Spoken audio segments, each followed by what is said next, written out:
Assalamualaikum warahmatullahi wabarakatuh. Bertemu lagi bersama saya Endang Sri Rahayu dari kelas A14 semester 4 NIM 22811306900. Pada kesempatan kali ini saya akan memaparkan tentang pemanfaatan internet dalam pendidikan agama Islam bagian yang kedua. Apa itu internet? Istilah internet atau internet network mengacu pada sistem global jaringan komputer yang saling terhubung yang memfasilitasi komunikasi antara berbagai institusi dan individu. Internet adalah sistem jaringan komputer yang saling terhubung secara global dengan menggunakan paket protokol internet untuk menghubungkan perangkat di seluruh dunia. Kemudian apa itu sumber belajar? Secara umum ada beberapa klasifikasi tentang sumber belajar. AECT atau Association of Education Communication Technology, yaitu mengklasifikasikan sumber belajar dalam 6 macam, yaitu message, people, material, device, teknik, dan setting. Kemudian ada pembelajaran. Pembelajaran adalah proses interaksi peserta didik dengan pendidik serta sumber belajar pada suatu lingkungan belajar. Kemudian, apa itu pendidikan agama Islam? Pendidikan agama Islam adalah upaya yang berupa pengajaran, bimbingan, asuhan terhadap anak agar kelak selesai pendidikannya dapat memahami, menghayati, dan mengamalkan agama Islam serta menjadikannya sebagai jalan kehidupan baik pribadi maupun dalam kehidupan bermasyarakat.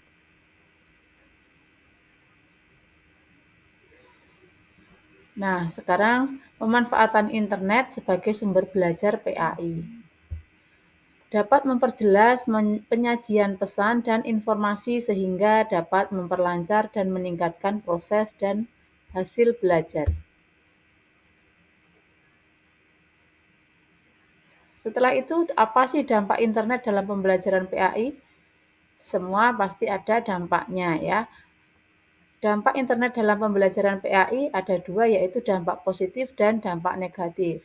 Dampak positifnya apa? Dampak positifnya adalah membantu menyelesaikan tugas-tugas yang diberikan oleh guru mata pelajaran. Misal terdapat tugas yang sulit untuk dikerjakan, bisa lari ke internet untuk mempermudah dalam mengerjakan tugas. Yang kedua adalah dampak negatif. Dampak negatifnya sendiri adalah dengan adanya internet, jadi lebih jarang dan malas untuk membaca dan mencari di buku, sebab internet menyuguhkan berbagai macam informasi yang sangat banyak dan dapat bermanfaat untuk keberlangsungan pembelajaran. Kemudian pemanfaatan internet dalam pendidikan agama Islam meliputi 3 aspek, yaitu aspek kognitif, aspek afektif, dan aspek psikomotorik. Apa yang disebut aspek kognitif? Aspek kognitif adalah aspek yang mencakup kegiatan mental otak yang berhubungan dengan kemampuan berpikir, menghafal, dengan memahami, mengaplikasi, menganalisis, mensintetis, dan kemampuan mengevaluasi. Dalam ranah kognitif, itu terdapat 6 aspek atau jenjang proses berpikir mulai dari yang terendah sampai pada jenjang yang paling tinggi, yaitu pengetahuan, hafalan, ingatan, knowledge, pemahaman atau komprehensif, penerapan atau application, analisis, sintetis, penilaian atau penghargaan, serta evaluasi atau evaluation.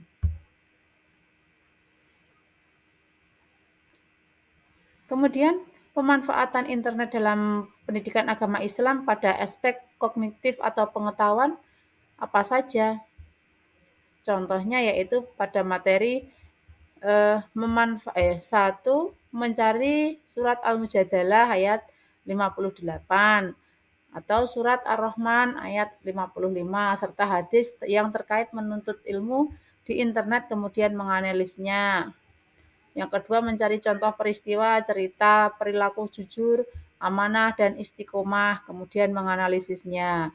Terus kemudian yang ketiga mencari sumber sejarah perjuangan Nabi Muhammad, periode Mekah dan strategi perjuangannya yang dilakukan oleh beliau periode Mekah, kemudian menganalisisnya, dan masih banyak lagi contoh-contoh materi yang memanfaatkan internet sebagai sumber belajar. Yang kedua, kita masuk pada aspek afektif. Dalam aspek ini berhubungan dengan sikap mental, perasaan, dan kesadaran siswa, serta hasil belajar dalam aspek ini diperoleh melalui aspek internalisasi, yaitu suatu proses ke arah pertumbuhan batiniah atau rohaniyah siswa. Aspek afektif mencakup 4 jenjang, yaitu penerimaan atau receiving, yang kedua responsif atau responding, yang ketiga acuan nilai atau valuing, yang keempat organisasi.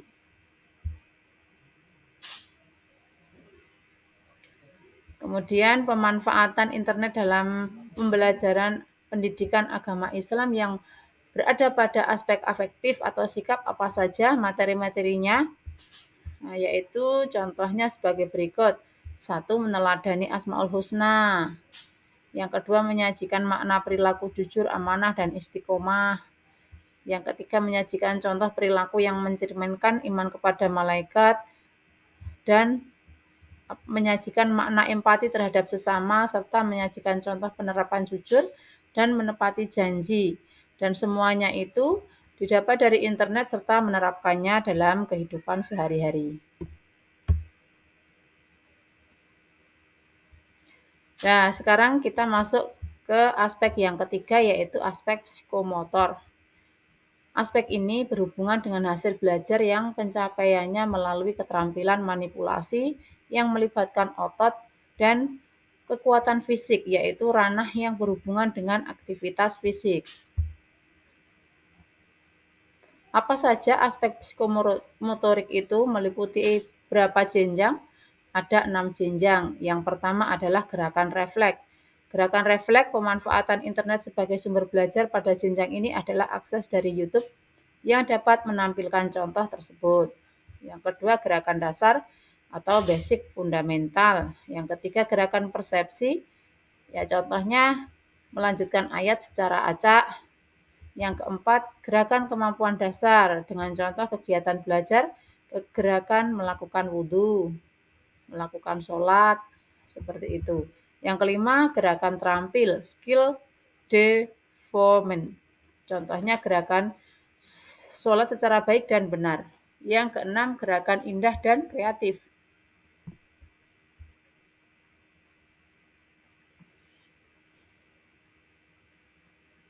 Kemudian pemanfaatan internet dalam pendidikan agama Islam pada aspek psikomotorik adalah materi-materi pelajaran pendidikan agama Islam pada aspek psikomotorik ini bersumber pada internet tersebut adalah sebagai berikut.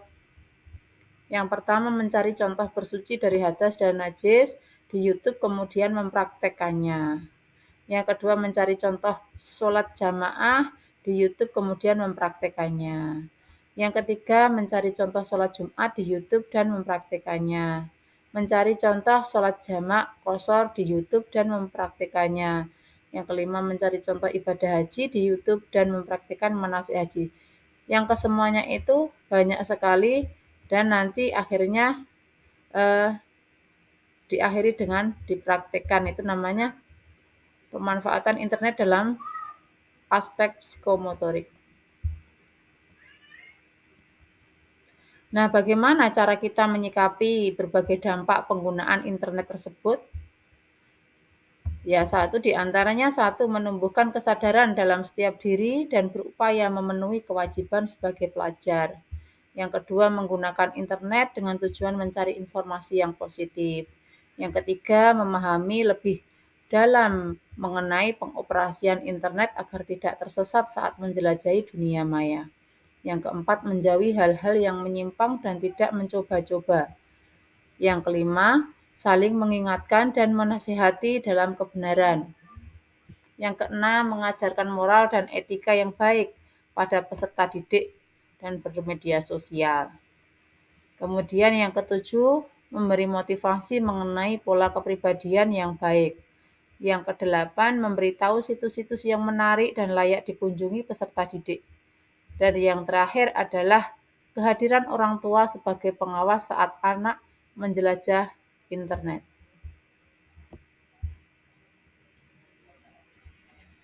Terima kasih.